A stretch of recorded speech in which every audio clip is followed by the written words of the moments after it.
Oh, that's new. Okie dokie. I am going to mute myself and hand you over to Jayne.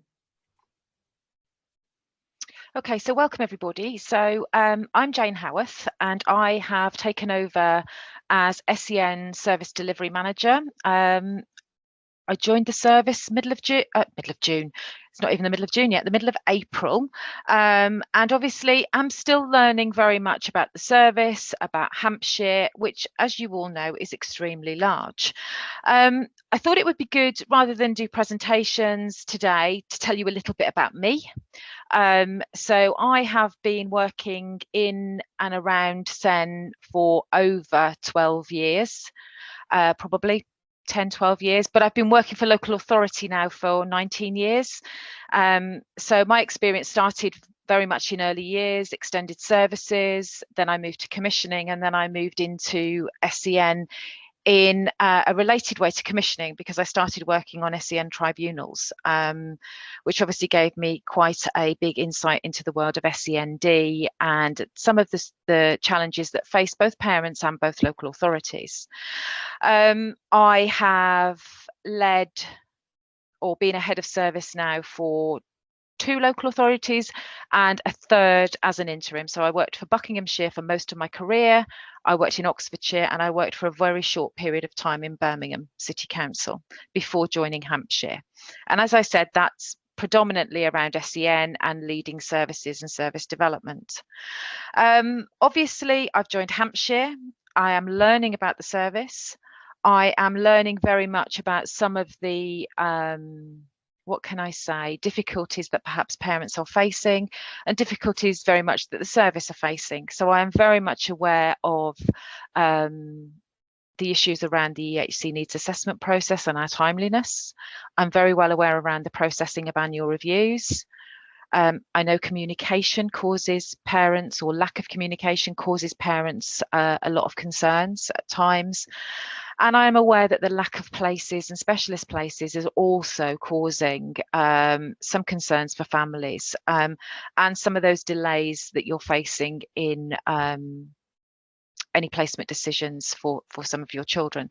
So I am looking to where I can improve the service, but it's not going to be something that I can do overnight, as I'm sure you can appreciate.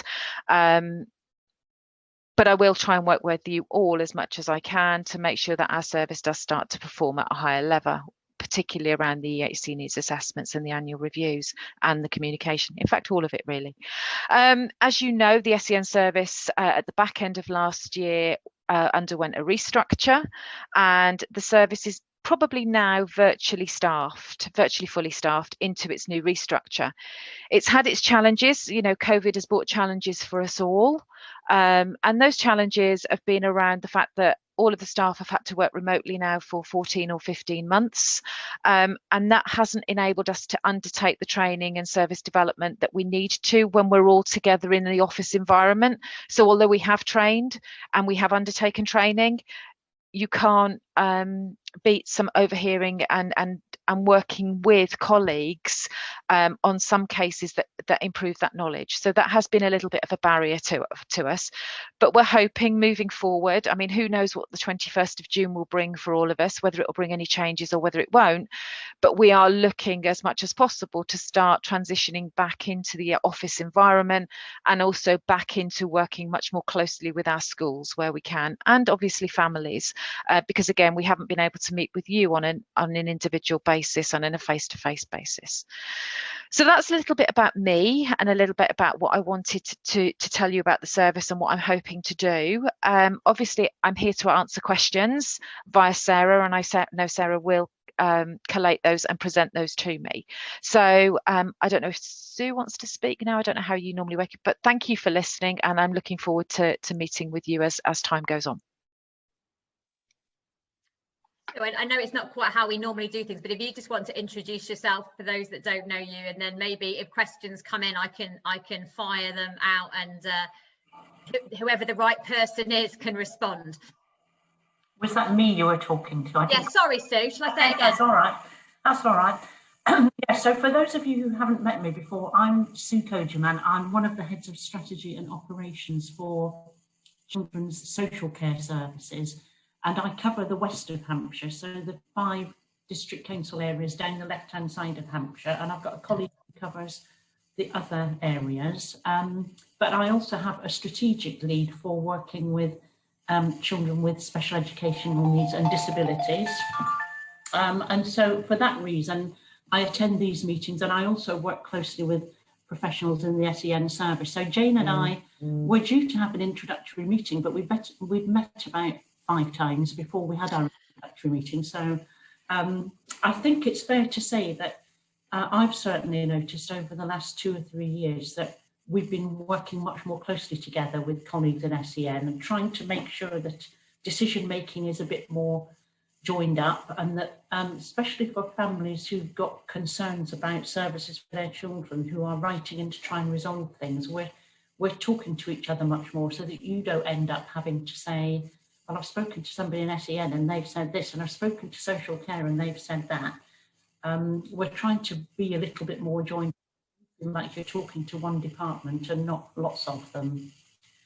So again, if you have any concerns, I'm always happy to hear from you. I don't manage all of the disabled children's services, but I do meet regularly with a senior manager who oversees them, Andy Lund, who's been along to a couple of these meetings before. And we always say to parents, if you've got anything that you need to raise, please feel free to do so. We don't want to be an organisation that you think, oh, there's no point raising anything with, and they'll just come back with the same old stuff all the time. We do really try to listen and respond, and especially when there are issues that are being raised by a number of different people, trying to think about how we can do things differently if it's not working. So I hope that's been your experience, but if not, I invite you to tell me all about your experiences, not necessarily now in this meeting, because that will give Sarah too much to manage. But you've got my contact details, hopefully. sue.coachman@hants.gov.uk. So thanks for the few minutes. Thanks, Sue. Okay, so we've got a slightly unusual situation that we've virtually got an open floor.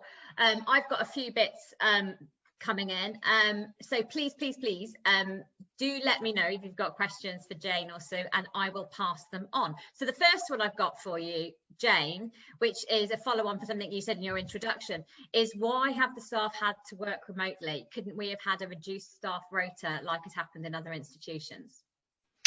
We still have. We've got staff members that are in the office. But obviously, we've got the same restrictions as anybody else has in any office environment, where we have to use the 2-metre rule, and we have to make sure that desks are appropriately spaced. We have to monitor the usage in the offices, but that doesn't just mean office. It's access to the toilets, it's access to corridors, it's access to lifts, it's access to stairs. So in an office environment, it's very, very difficult to manage. So we have had staff going into offices, we have had staff visiting schools. It's not that they've constantly been remotely, but what it means is we can't have large groups of staff all together as we would normally do for service training. So we have come together in smaller groups, but not in a larger amount of people, if that makes any sense. No, that makes perfect sense. Okay, this might be a straightforward one. As there have been a number of SEN organisation and personnel changes, it would be really helpful if the SEN structure chart can be updated and published. Yeah, I'm working on that at the moment. So we have had a lot of staff changes, and we've had more staff changes over the last few weeks. So after today, I've got a meeting to meet with our admin service to talk about the update of the structure chart and some changes I want to it, but also about an escalation process around if you've got any complaints or concerns, and if you can't get any answers from your casework officer, where you need to go in order to escalate any concerns. So yes, I am working on that, and it will hopefully be out on the local offer. Okay, that sounds good. I'm kind of following on from that in a sense. I'm going to choose this question next because it kind of follows on from that to some extent about escalation. How would you ensure a school remains accountable to provide their provision? I've not phrased that very well. But how do you hold a school accountable for providing what's in an EHCP? Okay, so first of all, there is a duty when a school accepts taking a child onto their role with an EHC plan, we effectively delegate the responsibility to the school to deliver the provision that's in an EHC plan. Okay, any concerns that that's not being delivered can be reported back to us by the parent, or can be dealt with via the annual review process. So there's two ways of doing it that we can challenge. We need to know about it in the first instance if it's not being delivered, and then we need to be able to challenge. So we would challenge the head teachers, we would challenge the governors the same as we would do on any decision not to admit a pupil, or any other decisions they might have if they're not delivering the provision in an EHC plan. But if we don't know about it, we can't challenge it. And if a relationship is broken down between parents and school, which, you know, sometimes unfortunately does happen, how do they go about making that known? Because if it's not annual review time and perhaps they're requesting an early annual review and hitting a brick wall, what's their next port of call? Okay, so obviously with anything there is always a dispute resolution service. So if we think that we can repair that relationship, we would want to encourage dispute resolution, so perhaps everybody getting around the table and discussing it. If the parent wants to call an early annual review because the relationship has broken down so much and the school are refusing to do so, again, let them notify the SEN officer or, you know, caseworker, and we can try to resolve that issue. Parents shouldn't be denied if there's a valid reason why they want to hold an early annual review. If they want a change of placement, if there are concerns, there's no reason why they can't. Obviously, what we would ask is for them to try and resolve that situation outside of that, if possible, before escalating it. But if we need to get involved, we can get involved. And just because you mentioned the dispute resolution service, how does somebody get access to that? So we've got our mediation provider, which is Releasing Potential, yep. Is it? I think they do dispute resolution as well. So I am sure that they can contact via there and ask for dispute resolution as well. Okay. Super. I am learning about contracts, so you're going to have to forgive me if I don't remember. Okay, and a question that kind of follows on from that theme: how can we request a face-to-face meeting, as each time I ask school to arrange it, it is not happening? I feel that a face-to-face meeting would alleviate the concerns I'm currently having. Is that just happened since COVID, or has it been prior to that? Can I just ask a supplementary if anybody can? Don't know. If somebody wants to give me the supplementary to that, and we'll come back to, since COVID popped up already. Since COVID, okay. So schools obviously at the moment are being quite protective of their staff and of the pupils in their schools, and the same as us, they've had to undertake risk assessments, and they've been have to limit external contact into schools so they prevent COVID risks coming into school. As we come out of lockdown, you know, professionals are more regularly now visiting schools, although we are asking them to limit their contact between more than one school in a day, if that's possible. So what I would say is it shouldn't be not considered to have a face-to-face meeting at all. There might be reasons why the school are saying that they can't, or they're not responding, if they don't have a room big enough perhaps at this point in time where they can accommodate more than 2 or 3 people, but there's no reason why they should be saying no unless there's a specific area around COVID at this point. So there's no directive that says you mustn't. It's a case of finding out how you can. It's around their individual risk assessments, I would say, and it would be around their school premises. As I've said, you know, many meeting rooms at the moment, you have to make sure we've got the 2-meter distance between people sitting around tables. That's rather a large room to be able to accommodate that if there's 3 or 4 people there. So that might be their rationale at this point in time in not being able to hold it until some of those restrictions are relaxed. Or it's an after school meeting, isn't it? And having to use the school hall or something slightly bizarre. Absolutely. In order to, yeah. Okay. It's about trying to think outside that box, isn't it? Okay. Question about trying to phone the service. What are you doing to answer the phones? I called all day on Wednesday and I could not get through. Interestingly, we are monitoring the calls that come into the service, and we're also monitoring the emails. We are looking, because we are aware that phone systems are causing some frustrations for parents at the moment, and we are looking at a new phone system to see how we can improve the service that we offer. We have got around 12 people on our telephones that work the helpline, and we are analysing the call lengths. So the call lengths are around 8 minutes. at the moment, and we're having, according to the system, only around 30 to 40 calls into the service a day.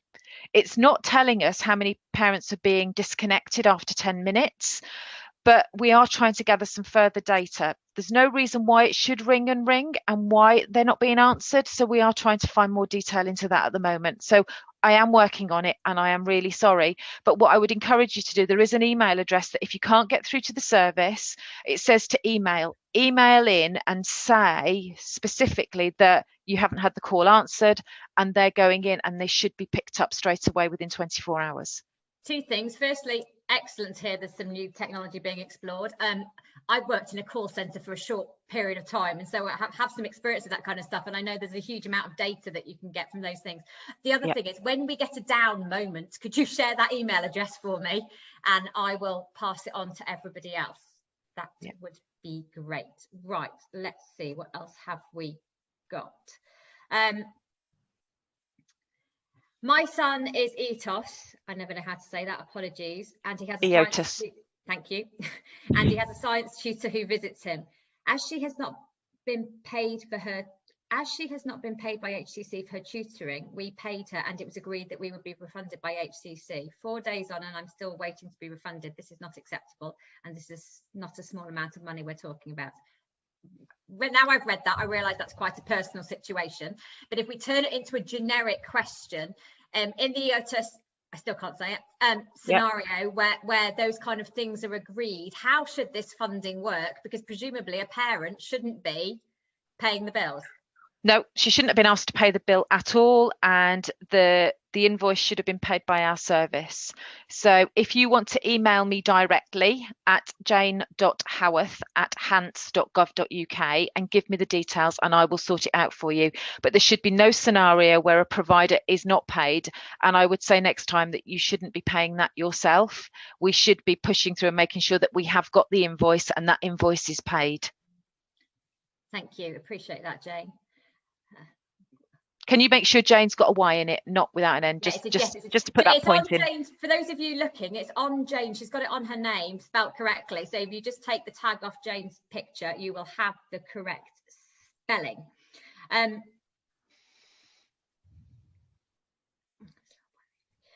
Just to follow up from our discussion on phone lines,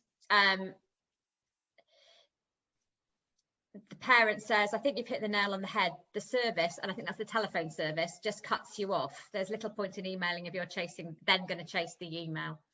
And I think it's a comment really, isn't it? But I think what to hear for you there is that just frustration that actually everybody, people feel like they're just, stuck. Yeah, really. and I absolutely take on board that comment. It's not something that's happening in isolation. It's something that obviously is high on my priority to address. I can't do it overnight. We've got to look at the service, and we've got to look at the solutions around there. Absolutely take your point that if you email, you're chasing it. So I am trying to address that, and I am trying to address the communication issue across the service. But again, it won't happen overnight, and I will do exactly what I can. The only thing I would say to you is please do put the email in, because if you don't and you just hang up, I have no indication of how many phone calls are not being answered and how many parents are being cut off. So that then gives me more detail on how many calls we're losing and how many we're not answering.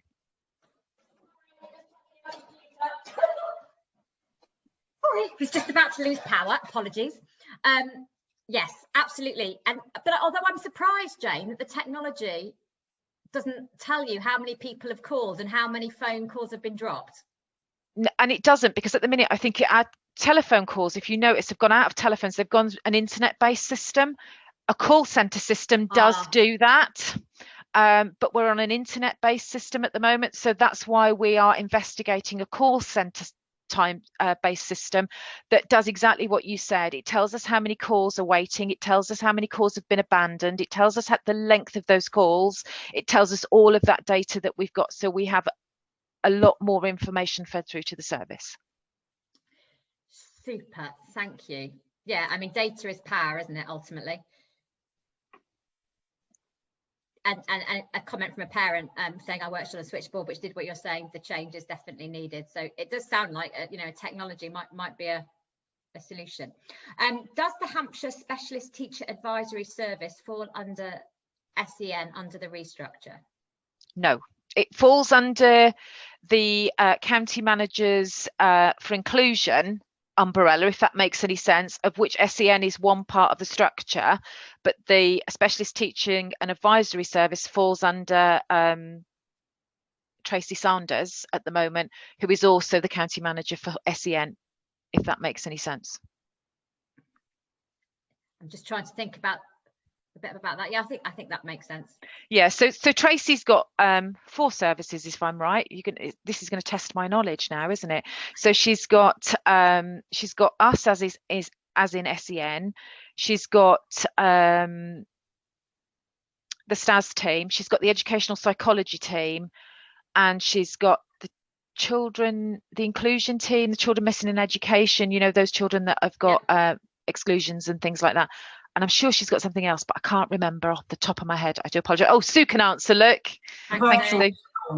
The virtual school, that's it, thank you.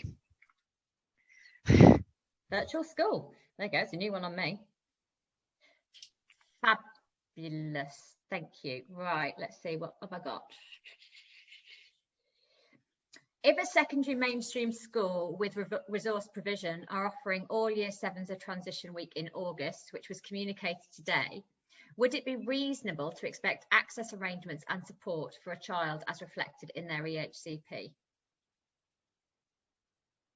I think there's a lot of us going through that at the moment, those who are transitioning to secondary, and we're waiting to see whether or not these days are happening, and are our children going to be supported when they get there? I would like to say yes, but what I would say is contact the school directly to find out how they're planning to run that induction over the week and what arrangements that they can put into place. I would imagine if they're a school with a resource base and they're offering the induction week, I would imagine they will have thought through how they were going to have children in for the day and how that day would be structured. So I would imagine talk to the SENCO or talk to the resource base lead if they're going into the resource base and find out how they're planning to run that time. And from a sort of a rights point of view, that child isn't yet under that school, are they? So the school that they are currently in for that week still has a right to provide, or a responsibility to provide provision in that week. So not if it's in August. I know, I think did it say August? It's end of August. Sorry, it's my question. It's my question. Yeah, so if it's the end of August, you can't rely on the old school, because they would have obviously taken them off roll. What I would say is talk to them. Talk to them and have a chat. I have asked them, and I think it's the first time the school have ever done it, and I think obviously because of COVID, it's a new thing, and they haven't actually thought about it, which is surprising. They haven't thought about how they'd make it accessible. So I think until any parent commits to going, yes, I'll be part of that week, you want to understand what those arrangements are. Yeah. It was more a case of, where do we legally stand within the HCP? Because obviously we're in this sort of halfway house between not being on roll at primary, but not quite in secondary. And that's why I think it's got to be considered on an individual basis. And I think what you might have to do is raise your concerns. Well, not concerns, but raise the elements that you think might cause a problem during that week, or some thoughts about what they might need to take into consideration. Because it could be that perhaps your child would need to go in earlier or later, or have access at different times, and have that conversation. And I'm sure if they've not thought about it, it will encourage them to think about it a little bit more closely. Yeah, can I ask you to remute yourself so I don't have to slap you on the wrist? Thank you. Yeah, get rid of me. Thanks, Jayne. All right, I know you'll behave. Okay, just a question really, Jayne, following on from your explanation of Tracy's different areas. How do we get to find out about all these different things? What is virtual school? I spend my time researching and feel yet I still know nothing. Why can't we be fully appraised of all options and all options be given and explained? And it's something that I often say, that I feel as a parent, you don't know what you don't know, you don't know what you need to know, and we're constantly being told, oh, it's on a website, or just look it up. And actually I think that's really hard. So the virtual school, probably many parents would not need to worry about, because it's for children who are currently looked after. So the children looked after. So they may be children who are in our services that may not be educated in school. They may not, well, they may be, but they may be, obviously they're in the care system. So it could be in our local authority, in another local authority. So it's considered a virtual school because they oversee their packages of support. And that could be here in Hampshire, or it could be in Scotland. Not saying it would be, but it could be. And they have a team of people that make sure that our looked after children are appropriately looked after in the education area, if that makes any sense. I don't know it in detail because it's not my area. Sue might know more about this because she would interact much more. I know the higher level area, but there are elements of different teams that fall under, and there are normally on County Council's website. And again, I haven't investigated Hampshire's into mumuch detail. There's often a page on each team that explains their services. I know it's that the website and the local offer is something that is busy being redeveloped as we speak, and I know lots of us have sort of met and talked about it. Just from what you've just said, curiosity question from me to follow up from what you've just said, really. So when it's looked after children, and you said they might be out of county, is that because looked after children belong to their sort of home county but could end up somewhere else, and that somewhere else then it still remains within Hampshire's remit? Yeah, absolutely. So it could be, and there are many different scenarios, and I'm not going to even give one scenario to which, but it could be that a child has come into care and actually we cannot meet their needs in our county, and the nearest provision may be in Kent, for instance. Okay. So for whether it's a short period of time or a long period of time, or it could be more appropriate that they're not staying in Hampshire and they need to move into a different county to have their needs met. And there are many different scenarios that may come to. As I say, and it could be that we then need to monitor that provision for that young person in a different local authority. And is that the same then? Sorry, I'm going off on a tangent just because I'm interested. Is that the same then where you've potentially got an 18 plus or an older young person who might be in a residential college that might not be in county? Do they fall under that as well? No, because they're not necessarily a child that's looked after. So no, that's a different scenario. So again, if they come into different elements of social care, whether they be come into care or whatever, but no. So they can be in a residential college, and for their education needs and the distance from home, but not necessarily because they're looked after, and that remit would still fall under their parents and under SEN. Thank you. All sorts of different things today. Right, let me see.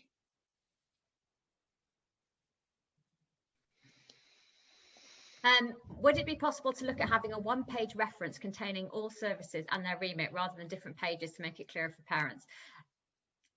And I think that goes back to this. It's just we need to find an easy solution of getting information out there. Sometimes we feel like we're fighting through web pages to find something. So, well, maybe, Sarah, we could task HPCN with pulling something together like that, working with us, and maybe you could be tasked to pull something like that together that maybe we could put on your website, because we've got a variety of services, as you know, across the local authority that range from SEN, children's services, we go with transport, adult services. Maybe we can task you with helping us to do something like that. Quite possibly. I'm not going to sign up to anything. Jane, we'll take it to the steering committee. There we go. Oh, fabulous. Rachel's got more authority than me. No, I said we. Okay, so just remind me so I can actually take it away. So this is basically a one page. I'll send you the question, yeah, Rachel, and then you'll have the question. So can we define that question a little bit? Are we talking about around that, what that looks like? Yeah.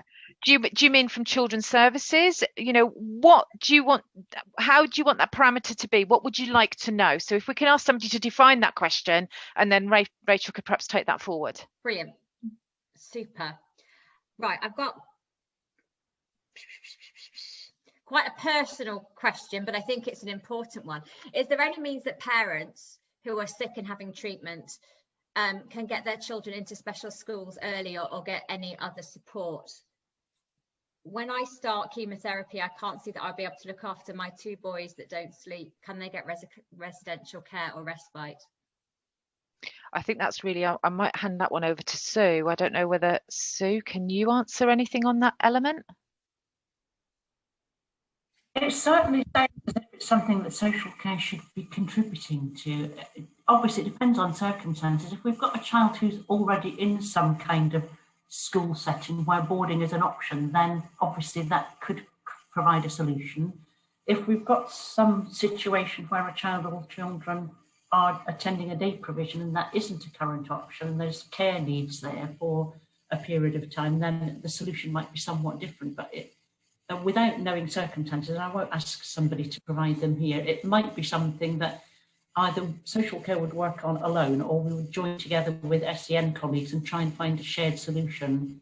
Yeah. And how would somebody whoever it is, they need to either ask somebody to refer them into social care or refer themselves in via the children's reception team, or if they've already got contacts with SEN, raise it with whoever the SEN person is and they can talk to social care.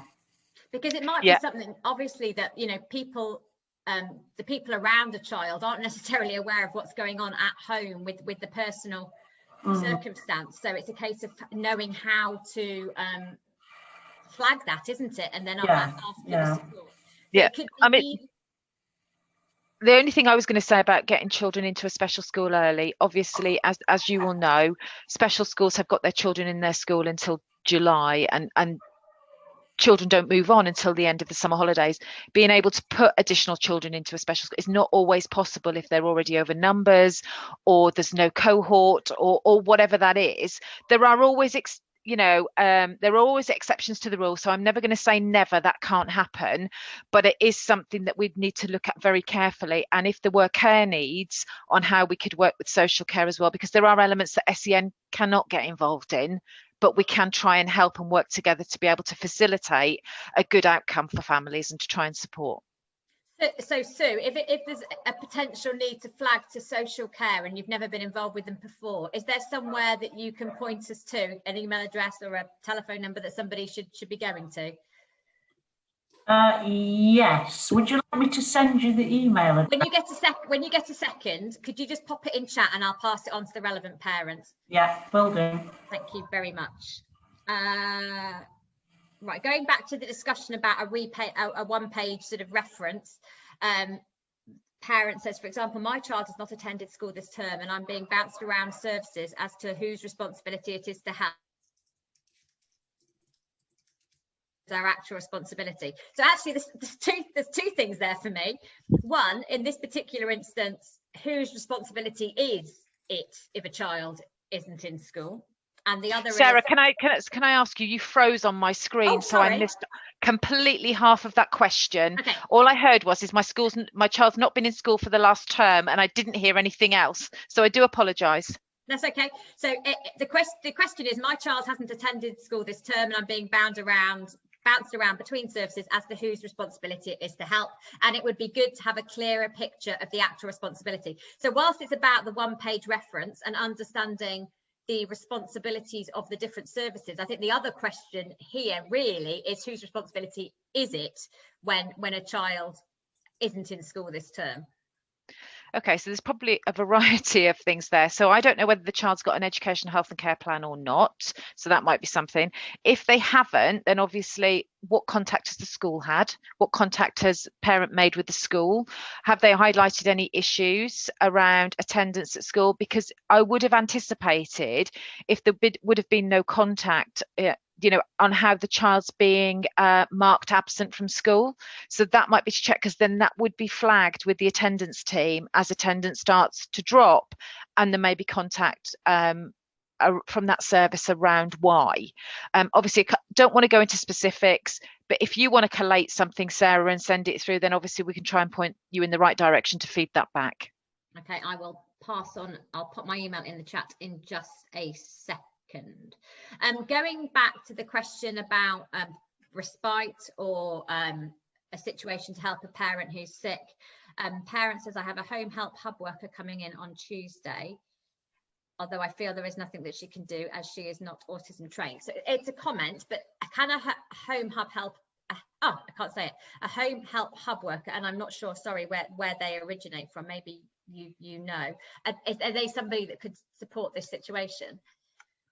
I don't know who they are, and Sue was shaking her head too. So I don't know who they are either, I'm afraid. I'm not sure what that service would be or where it might have come from. I'm getting comments through. it says social service. Okay. Okay, well, maybe it's just a description that I've not heard, a home help hub worker. Maybe is that adults? Family support service, maybe. But are we happy if I ask Sarah, do you want to unmute yourself and just tell us a little bit more? Ladies, it's a little unconventional, but we're only a fairly small group. If Sarah wants to, then you can actually just tell us rather than trying to type me messages. Otherwise, we're going to be, hi, Gail. Nice haircuts. Yeah, I think I phoned social services and they said that I don't meet the criteria for the disabled children's team, which no one agrees with, that I know that uses the disabled children's team. And then they've just referred me to social services and they've sending me a home help hub worker. And I've just looked at what they can do, and they sort of do things like, I can't remember what they're called now, communications programs and things, you know, for behavior and stuff. But, you know, none of the stuff is specifically for autism. So most of it, I'm an autism ambassador and used to work in schools with autistic children and be in charge of their needs.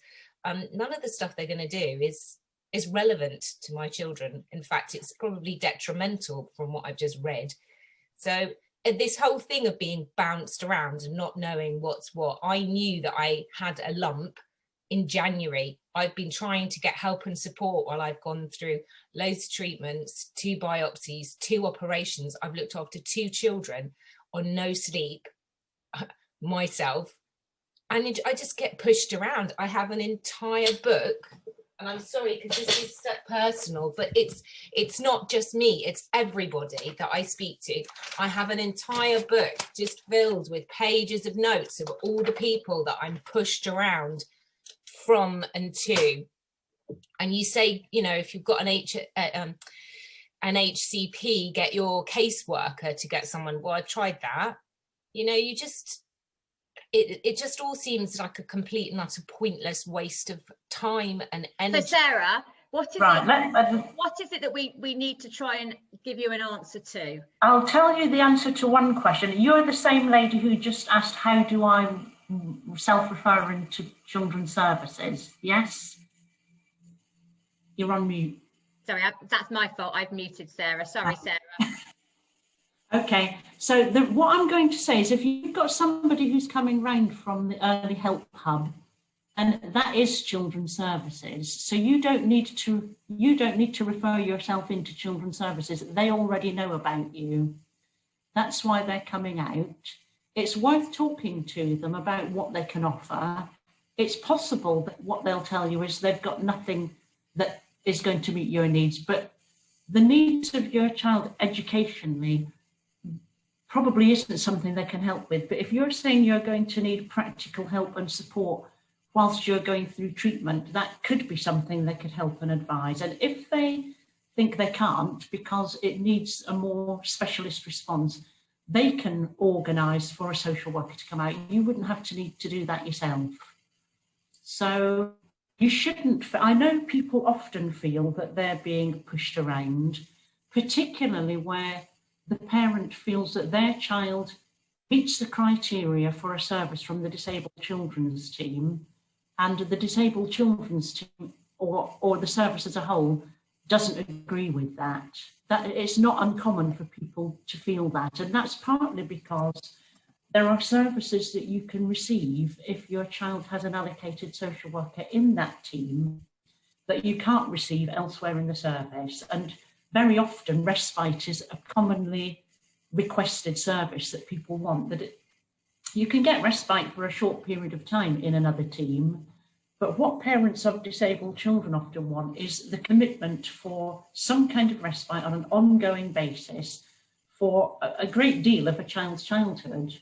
And that is something that you can only get if you meet the criteria, or if your child meets the criteria for a specialist service. So I know there are some parents who feel that we've made the incorrect decision about their eligibility, and maybe that's where you're at. But as far as your impending visit is concerned from this person who's coming, assuming they are from the early help hub, it sounds like they might be from what you're saying, that will be a service that they can offer you. And if you, in discussion with them, feel it's not going to work and they agree it's not going to work, they can talk to a social worker about them coming out to visit you. So you don't need to go back round that loop of referring yourself in to the reception team. And just to clarify, Sue, then you've talked about respite for a long period of time. Is there a service that provides short-term respite? Because that's potentially what's needed here, I would imagine. Yes, that would just be one of the social work teams in the district. Depending on where you live, there are either 2 or 4 ordinary social work teams that would be able to respond to a short-term need. And when I say short-term, sometimes people are involved with those services for 12 months or more. Depends on what the circumstances are. So obviously I won't ask about your circumstances, but talk to the person who's coming out to you, and I hope you don't feel like you're being pushed around a loop again, because you shouldn't be. They are able to get you into the social work service if they feel that's what's needed. Super, Sue. That's helpful.